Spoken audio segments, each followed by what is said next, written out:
देखो इमरान, तुम मुझे बाहर मिलने पर फोर्स मत किया करो। तुम्हें मेरे अब्बू का पता नहीं है क्या? क्या कर लेंगे वो ज्यादा से ज्यादा तुम्हारा? और तुम मुझसे प्यार नहीं करती? नहीं, ऐसी बात नहीं है। तुम्हें तो पता है ना, अब्बू दीनी टाइप हैं और वो तो सख्त भी बहुत है। हमें तो बहुत डर लगता है उनसे। और प्यार की ये कोई शर्त नहीं है कि हम छुप छुप के मिलें। ओहो, बस डरते ही रहना और जिंदगी में कुछ ना करना। वो कुछ नहीं कर सकता तुम्हारा बाप।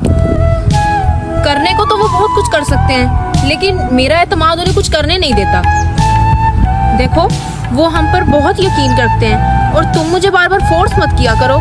छोड़ो, जब भी मैं यहाँ आता हूँ मूड ही खराब कर देती हो मेरा, अपने बाप का नाम लेकर। चलो कहीं कैफे चलते हैं। कहीं पापा ना देख लें। रुको बेटा, इतनी देर हो गई है, मैं तुम्हारा इंतजार कर रहा हूँ। कहाँ से आ रही हो? पापा, वो फ्रेंड के घर गई थी। उसने मुझे बुलाया था, उससे कुछ काम था। पापा, आप सोए हुए थे और मैं मम्मा को बता कर गई थी, बस आपको नहीं बता कर गई। ये जब से तुम्हें मोबाइल लेके दिया है ना, इसने तुम्हारी जिंदगी को बर्बाद कर दिया है। दिखाओ, आज के बाद तुम्हारा मोबाइल चलाना बंद। और कई दिनों से तुम फजर की नमाज के लिए भी नहीं उठ रही। और आइंदा ध्यान रहे, तुम्हें 5 वक्त की नमाज का एहतमाम करना होगा।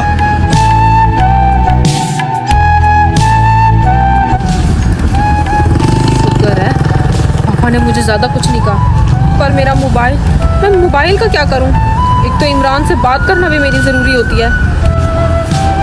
कहीं इमरान ने कॉल की और पापा ने उठा ली, मेरे लिए तो मुसीबत बन जाएगी। क्या करूं? इमरान ने अगर कॉल कर ली, मेरे लिए मुसीबत बन जाएगी। क्या अरे करूं? वनीजा, तुम इमरान से बात क्यों नहीं कर रही हो यार? उसने मेरा दिमाग खाया है कि मैं पता करके बताऊं। यार, एक मुसीबत आ गई है। अब्बू ने मेरा मोबाइल खींच लिया है। खींच लिया? क्या मतलब? उस पर तो इमरान ने कितनी कॉल और मैसेजेस किए होंगे। अगर तुम्हारे अब्बा जी ने देख लिया, वो तो तुम्हें जिंदा दफन कर देंगे। इसी बात का तो डर है। तुम एक काम करो, मेरी इमरान से बात करवाओ। आज मैं उसके साथ भाग जाती हूँ। पागल हो गई हो? ये गलत फैसला है तुम्हारा। तुम्हें अपने बाप की इज्जत का ख्याल नहीं है? अरे, जो होगा देखा जाएगा। मैं चलती हूँ। इमरान, मैं तुम्हारे लिए घर से भाग आई हूँ। अब आगे क्या करना है मुझे बता दो प्लीज। तुम फिक्र क्यों करती हो? जिस बात का तुम्हें डर था वो तो तुम कर रही। तुम्हारा बाप कुछ भी नहीं कर सकता। अब चलो, मैं तुम्हें एक VIP जगह पर ले जाता हूँ, जहाँ तुम्हारा बाप तुम्हें कभी भी नहीं ढूंढ सकता। देखो, मैं अगर अपने बाप के हत्थे चढ़ गई, वो मेरा कत्ल कर देगा। वैसे भी मुझे अपने बाप से बहुत डर लगता है। ओहो, तुम फिक्र मत करो। तुम्हारा बाप तो क्या, कोई परिंदा भी पर नहीं मार सकता माँ। ये क्या? तुम तो मुझे मेरे अब्बू के पास ले आए हो वापिस।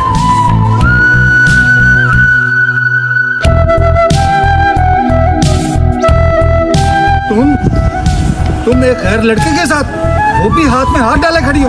शर्म नहीं आती तुम्हें? बिलाल साहब, ये आपकी अमानत है। मैं आपकी अमानत वापस देने आया हूँ। मैं आपकी इज्जत के साथ खिलवाड़ करता तो मैं कर सकता था। तुम्हें आज इस हालत में देखकर मुझे एहसास हो गया कि पहले ज़माने में लोग बेटियों को जिंदा दरगोर क्यों कर देते थे।